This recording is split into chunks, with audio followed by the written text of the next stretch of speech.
Here with Susan after the showing of Plastic, A Toxic Love Story. Great book out there, available now. And a couple questions for you. Why are you concerned about plastics and/or plastic pollution?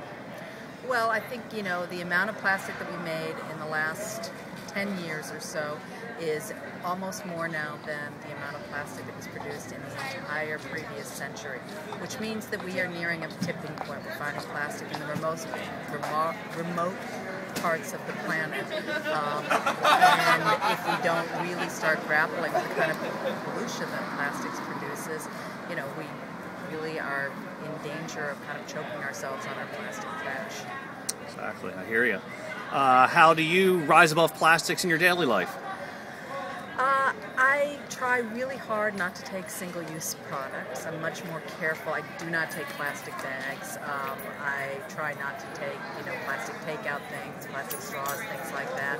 I'm pretty diligent about recycling and lucky enough to live in a city that has a very aggressive plastic recycling program.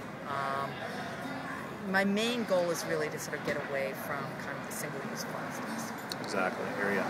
Do you have any recommendations for other people or businesses or governments to help solve this problem, this issue?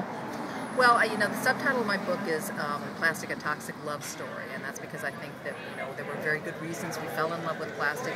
Plastics are great materials, but we use them poorly, and getting out of that toxic relationship, rehabilitating this relationship really requires change on the parts of all of us who have a stake in it, from individuals through government. So I think, at the government level, we need policies that hold producers, brand owners, manufacturers financially accountable for disposing and dealing with the plastic products and plastic packaging they produce.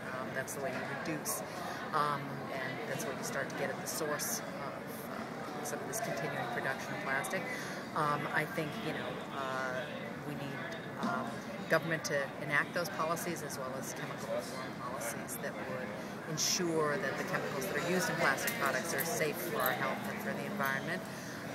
Producers, again, could take responsibility both for disposal of their products and packaging, and for using plastics more responsibly. And individuals, we need to change some of our habits. We've gotten very hooked on the convenience and seduced by the convenience of plastic, and I think we have to really start asking ourselves hard, are these conveniences worth the cost? And in some cases they really aren't, which is where you get into things like getting rid of plastic shopping bags. Exactly. All right, super. Well, thanks for your time and coming out to this Portland Surf Rider event. All right, well, thanks for having me.